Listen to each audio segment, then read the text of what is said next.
乡亲啊，翻头继续来关心到风台的灾情。来到这个高雄，而这届的风台是淹水淹甲真严重，部分的区域降雨量甚至超过2009年的莫拉克风台。总统赖清德早起一透早到高雄的美浓，了解到第一线灾民的需求。总统嘛来宣布讲，厝内底淹水50公分以上的受灾户，每一户补助2万块。后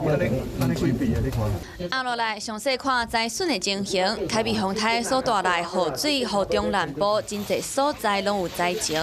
总统赖清德一透早嘛，甲高雄市长陈其迈做伙来到美浓进行勘灾。高雄市的雨量啊，竟然比莫拉克台风的雨量还要来得大，这个对任何一个城市来讲，都是一个非常大的负担。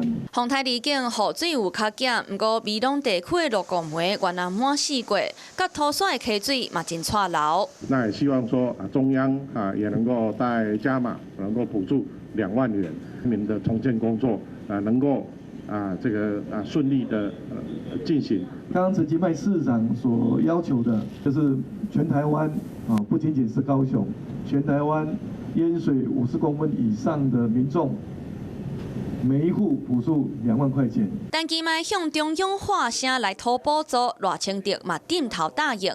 全台湾因为风台地区厝内淹水50公分以上，逐户补助2万块；50公分以下中低收入户各加1万。未来政府会持续检讨改进，在治山防洪、治水各方面能够持续进步。